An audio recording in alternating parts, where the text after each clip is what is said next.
जरा सोचिए, एक तरफ एक मामूली चौकीदार और दूसरी तरफ एक हार्वर्ड से पढ़ा लिखा टॉप सीईओ। इन दोनों में से कौन ज्यादा अमीर होकर मरेगा? यकीन मानिए, इसका जवाब आपको हैरान कर देगा। और जानते हैं क्यों? क्योंकि ये कहानी साबित करती है कि दौलत का खेल असल में हिसाब किताब का नहीं, बल्कि दिमाग का खेल है, साइकोलॉजी का। तो चलिए इस कमाल की अविश्वसनीय कहानी में गोता लगाते हैं। एक ऐसी कहानी जो दौलत को लेकर हमारी पूरी समझ को, आप कह सकते हैं, हिलाकर रख देगी। तो देखिए, हमारे सामने दो एकदम अलग दुनियाएं हैं। एक तरफ है रोनाल्ड रीड, एक चौकीदार, एक गैस स्टेशन अटेंडेंट, बिल्कुल सादी सी जिंदगी। और दूसरी तरफ रिचर्ड फुल्ट, हार्वर्ड से एमबीए, एक बहुत बड़ी कंपनी के सीईओ, जिनकी जिंदगी मतलब एकदम शानो शौकत से भरी हुई थी। और अब कहानी में आता है असली ट्विस्ट। 2014 में जब रोनाल्ड रीड की मौत हुई तो पता चला कि उनकी नेट वर्थ $8 मिलियन थी। जी हाँ, सही सुना। आज के हिसाब से करीब 70 करोड़ रुपए। सोचिए जरा, एक चौकीदार और इतनी बड़ी दौलत। तो फिर रिचर्ड फोल्ट का क्या? वो सीईओ साहब, 2008 का जो फाइनेंशियल क्राइसिस आया था ना, उसमें वो दिवालिया हो गए। सब कुछ खत्म हो गया।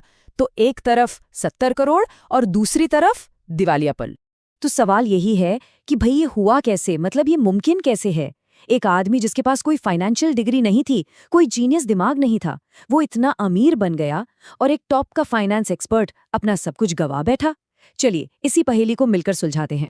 इस पूरी गुत्थी का जो पहला सिरा है ना, वो किसी हिसाब किताब की किताब में नहीं मिलेगा। वो छिपा है हमारे दिमाग के अंदर।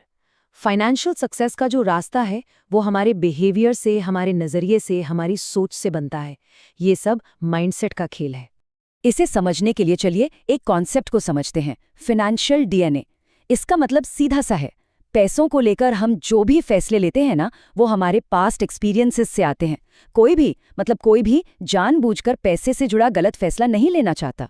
असल में अपने तजुर्बे के हिसाब से उन्हें वो फैसला उस वक्त बिल्कुल सही लगता है।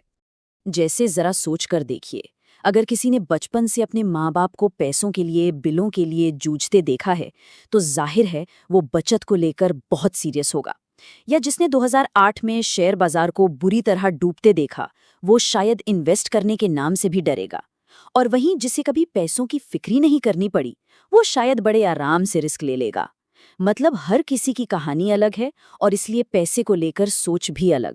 अच्छा, अब आते हैं दूसरे सुराग पर, और वो है किस्मत और जोखिम। देखिए, हम सबको अपनी कामयाबी का क्रेडिट अपनी मेहनत को देना अच्छा लगता है, लेकिन सच तो ये है कि ये दो चीज़ें हैं, लक एंड रिस्क, जो हर फाइनेंशियल स्टोरी में पर्दे के पीछे रहकर बहुत बड़ा रोल प्ले करती हैं।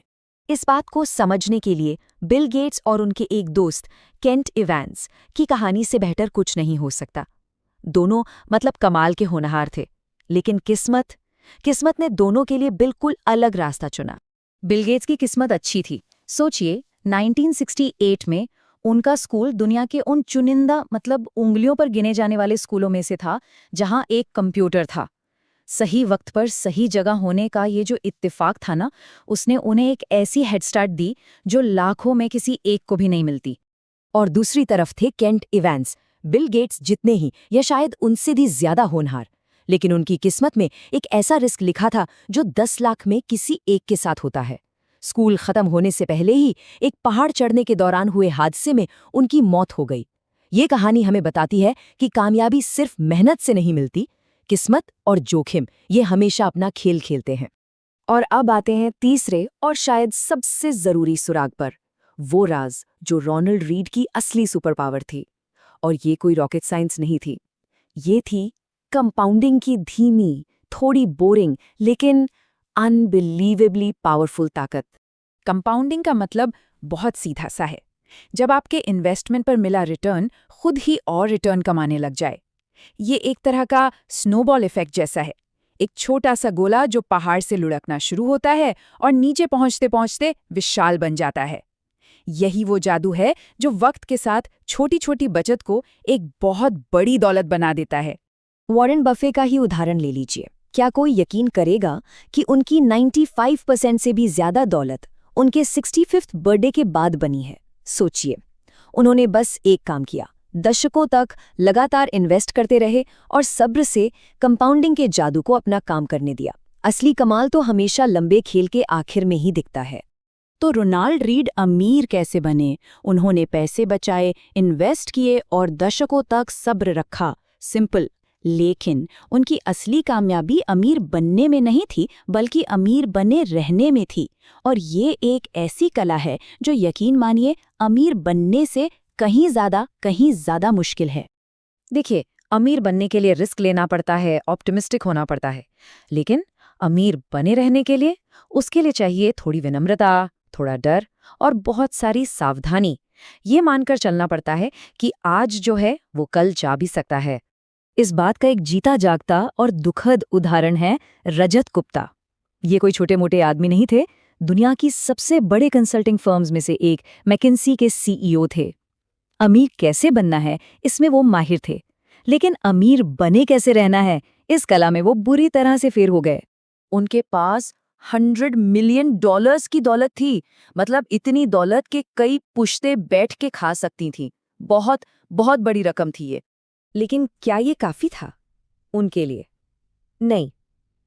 और यही लालच का सबसे बड़ा फंदा होता है, जब इंसान ये तय ही नहीं कर पाता कि इनफ कितना होता है।